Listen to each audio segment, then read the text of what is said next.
پھر اس سے بھی آگے بڑھیں. پورے قرآن میں بار بار کیا کہا گیا؟ زمینوں آسمانوں میں جو کچھ بھی یہ اللہ کی آیات ہیں.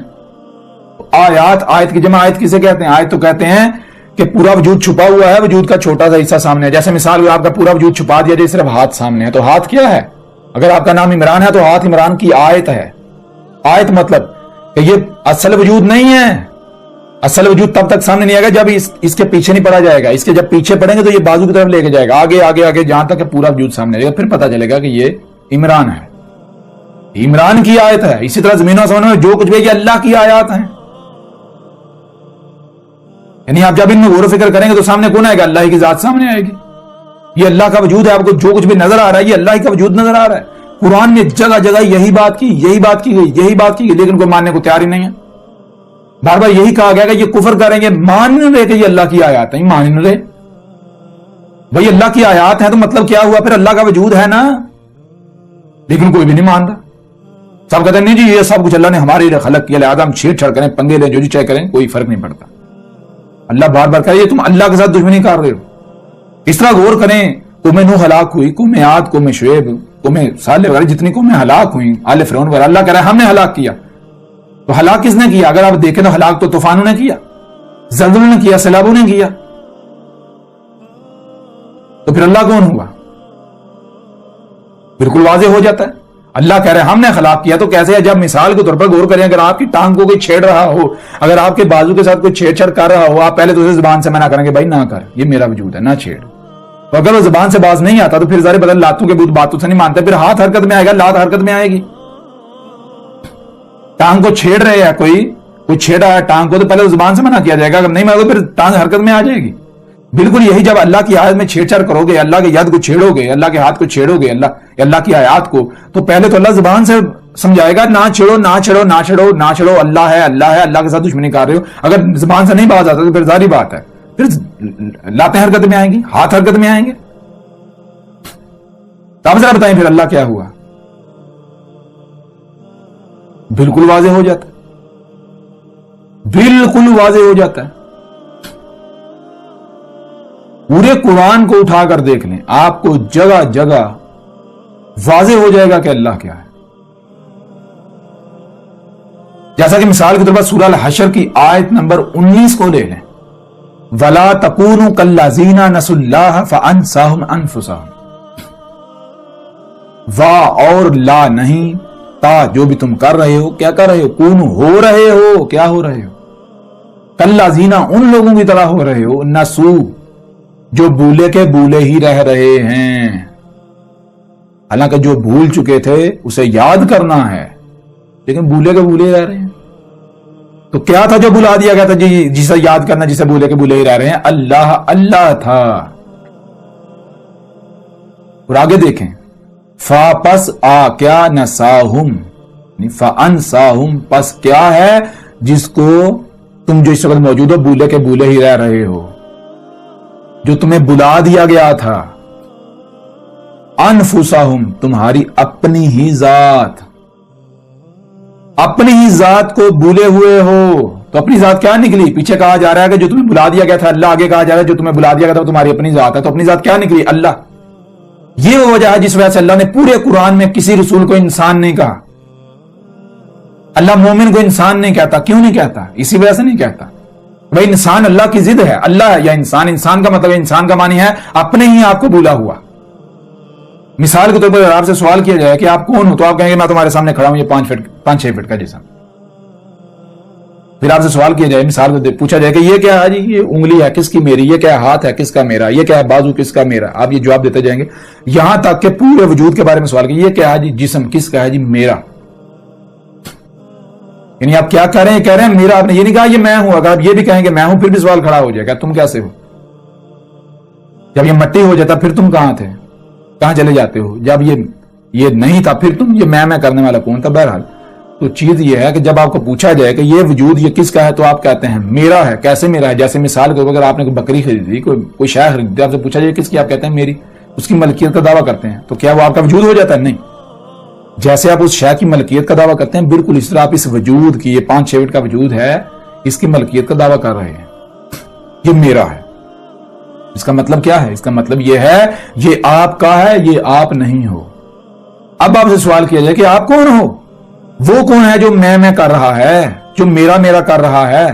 وہ کون ہے جو اس وجود میں آنے سے پہلے کہاں تھا، کیا تھا، بعد میں کہاں جائے گا، کیا وہ کون ہے؟ تم کون ہو؟ تو آپ کے پاس کوئی جواب نہیں ہوگا، آپ اپنے ہی آپ کو بھولے ہوئے ہیں۔ یہ لفظ انسان کے معنی ہے وہ جو اپنے ہی آپ کو کمپلیٹلی مکمل بھولا ہوا ہے۔ اور اپنا آپ کیا ہے؟ اپنا آپ اللہ، وہ وجود ہے، اللہ ہے اپنی ذات۔ اپنے وجود کو بھول کر یہ 5 فٹ کے 5-6 فٹ کے ایک عضو کو، پرزے کو اپنا آپ سمجھ کر تو اپنے وجود کو چھیڑ چھاڑ کی جا رہی ہے، اپنے وجود کے ساتھ دشمنی کی جا رہی ہے۔ واہ سبحان اللہ، کیا بات ہے! بالکل ایسے جیسے مثال کے طور پر ایک بادشاہ ہو، اس کے ایک عالی شان محل ہو اور اس کی یادداشت چلی جاتی ہے، وہ اپنے محل کے سامنے ایک جھونپڑا لگا کے بیٹھ جاتا ہے، اپنے آپ کو فقیر سمجھتا ہے۔ آپ اندر بادشاہ والی کوالٹیز تو ہیں، اور روزانہ صبح اٹھتا ہے، اس کو محل کے اوپر نظر پڑتی ہے تو اس کو تکلیف ہوتی ہے بڑی، بھائی میری جگی کے سامنے کس نے اتنا بڑا محل کھڑا کر دیا؟ ایک دن تیش مہتا غصے میں آتا ہے، محل کو توڑ پھوڑ دیتا ہے، کوئی بھی نہیں سر ہوتا، کیوں؟ اس کا اپنا ہی ہے۔ اب جب توڑ رہا ہوتا ہے تو وہ اس کو نہیں پتا یہ میرا ہے، جب توڑ چکتا ہے پھر یادداشت واپس آتی ہے تو کیا سامنے آتا ہے؟ اپنا محل ہی توڑ دیا۔ تو بالکل اسی طرح اپنا جو وجود ہے، اپنی ہی ذات کو بھولے ہوئے ہیں۔ یہ 5-6 فٹ کا جو جسم ہے، اس کو اپنا آپ سمجھ کر اپنی ہی ذات کے ساتھ چھیڑ چھاڑ کر رہے ہیں، اپنی ہی ذات کے ساتھ دشمنی کر رہے ہیں، اپنے آپ کا ہی نہیں پتا۔ یہ وجہ ہے جس وجہ سے اللہ نے کسی رسول کو بھی انسان نہیں کہا۔ انسان کا مطلب ہے جو اپنے آپ کو بھولا ہوا ہے، اور جو انسان نہیں ہے وہ کیا ہے؟ وہ اللہ ہے۔ یہی تو وجہ ہے جو اللہ قرآن میں کہتا ہے کہ اللہ اور اس کے رسول میں فرق نہ کرو۔ فرق کسے کہتے ہیں؟ فرق کہتے ہیں الگ الگ کرنے کو۔ بھائی اللہ اور اس کا رسول ایک ہی ہے، یہ چیز ہے۔ کیسے؟ بالکل ایسے جیسے آپ کو بتایا کہ آپ کے وجود کے اندر زبان ہے، اس زبان کا بولنا، اگر آپ پورا وجود چھپا دیں اور زبان سامنے ہے، زبان بول رہی ہے، تو کیا زبان بول رہی ہے؟ زبان کہہ رہی ہوگی مجھے بھوک لگی ہے، زبان کہہ رہی ہوگی میرے پاؤں کو نہ چھیڑو؟ نہیں، وجود بول رہا ہے۔ زبان تو ایک ٹول ہے، ایک عضو ہے جو اپنی ذمہ داری پوری کر رہی ہے، وجود کی ترجمانی کرنی، وجود کی ترجمانی کری۔ بالکل اس طرح رسول جو ہوتے ہیں وہ اللہ کی زبان ہوتے ہیں، وہ اپنے وجود کی ترجمانی کرتے ہیں۔ رسول کی پہچان ہی یہی ہوتی ہے کہ دیکھو یہ جو بات کر رہا ہے کیا اپنے وجود کی بات کر رہا ہے، اپنے وجود کی ترجمانی کر رہا ہے۔ یہ وہ وجہ ہوتی ہے، وہ وجود بول رہا ہوتا ہے رسول کی صورت میں۔ اللہ بول رہا ہوتا ہے، جیسے مثال کو آپ کے پاؤں میں اگر درد ہو رہی ہے، کوئی پریشانی ہے، کوئی تکلیف ہو رہی ہے، تو کسی دوسرے کو تک پتہ نہیں چلے گا جب تک آپ اظہار نہیں کریں گے۔ اظہار کیسے کریں گے؟ زبان سے۔ زبان وجود کی ترجمانی کرے گی۔ بالکل اس طرح رسول اللہ کی زبان ہوتے ہیں، اللہ کی زبان جس کا کام ہوتا ہے اپنے وجود کی ترجمانی کرنا۔ اللہ بول رہا ہوتا ہے رسول کی زبان پر، کائنات کے انگ انگ میں، کہاں وجود میں کہاں کیا ہو رہا ہے، کیسے کیا ہو رہا، سارا نظام، یہ ہوتی ہیں چیزیں اللہ بول رہا ہوتا ہے۔ اس وجہ سے رسول کی باتوں میں اختلاف نہیں ہوتا، تضاد نہیں ہوتا کہ ایک ہی موقع پر 2 ڈیفرنٹ باتیں کی جا رہی ہیں، یہ بھی اور یہ بھی، یہ کیسے؟ یہ دونوں ٹکرا رہی ہیں، ایسا نہیں ہوتا۔ یہ وجہ ہے جس وجہ سے اللہ سبحانہ وتعالیٰ کہتا ہے فَلَا يَتَدَبَّرُونَ الْقُرْآنَ، واضح ہے القرآن کا مطلب یہ حاضر قرآن لے لیا۔ القرآن کا مطلب یہ جو بھی آپ پر کرا کیا جا رہا ہے، جو بھی آپ پر پڑھا جا رہا ہے، آپ کو سنایا جا رہا ہے، دیکھو ذرا اس میں تدبر کرو، کیا اس میں اختلاف ہے؟ اگر اختلاف کثیر ہے تو وہ اللہ کے ہاں سے نہیں ہے، اور اگر اختلاف نہیں ہے، رد ہے، اس میں تسلسل ہے، تو وہ اللہ بول رہا ہے، اللہ کلام کر رہا ہے تم سے، اللہ پڑھ رہا ہے تم پر، اللہ تمہارے اوپر حق واضح کر رہا ہے ایک بشر کی صورت میں۔ تو بہرحال یہ چیز ہے، جب آپ کو اللہ کا پتہ چل جائے گا، جب آپ کے اوپر اللہ واضح ہو گیا تو پھر کوئی سوال نہیں رہے گا۔ اب جب کہ واضح ہو گیا کہ اللہ کیا ہے، تو پھر ملحد ہوں یا مذہبی طبقہ ہو، دونوں کے دونوں کی زبان کٹ جائے گی، دونوں کے دونوں کی زبان کٹ گئی۔ اب ملحدوں کو ہم کہتے ہیں کہ عقل کے اندر جب یہی وہ، یعنی کہ جو تم خود مانتے ہو کہ یہ جو کچھ بھی ہو رہا ہے خود بخود ہو رہا ہے، تو یہی تو وہ وجود ہے، یہی تو وہ ذات ہے جو کہہ رہی ہے میرے ساتھ پنگے نہ لو، چھیڑ چھاڑ نہ کرو، میرے دشمن نہ بنو، میرے شریک نہ بنو۔ تو تم کیوں شریک بنے ہوئے ہو؟ یہی ذات ہے۔ تم خود نہیں مانتے کہ جو بھی مخلوق فطرت سے مطابقت نہیں رکھتی، فطرت اسے قلعدم کر دیتی ہے، اس کا وجود برداشت نہیں کرتی، تو یہی تو بات کی جا رہی ہے، یہی وجود ہے، یہی وجود اللہ ہے۔ اللہ کوئی تصوراتی دیو مالائی تصورات کا نام نہیں ہے، عقائد و نظریات کا نام نہیں ہے. جو آسمانوں پر چڑھ کے بیٹھا ہوا ہے، ہر رات کے پچھلے پیر آتا ہے، نیچے آسمان پر اترتا ہے، یعنی کہ وہاں آتا ہے جہاں سب سوئے ہوئے تھا، کوئی سن نہ لے، کوئی دیکھ نہ لے. عجیب و غریب مشرکین مکہ والے، وہ یہودی اور عیسائی والے عقائد و نظریات، پھر کہتے ہیں نہیں یہ یہودی ہے، یہ عیسائی ہے. وہ کل کے اندر ذرا غور کرو، یہودی اور عیسائی والے عقائد و نظریات کس کے ہیں؟ آپ کے ہیں یا میرے ہیں؟ میں تو عقائد و نظریات کا قائل ہی نہیں ہوں. قرآن میں بار اللہ کہہ رہے ہیں اولو الالباب بنو، اولو الالباب بنو، اولو الالباب بنو.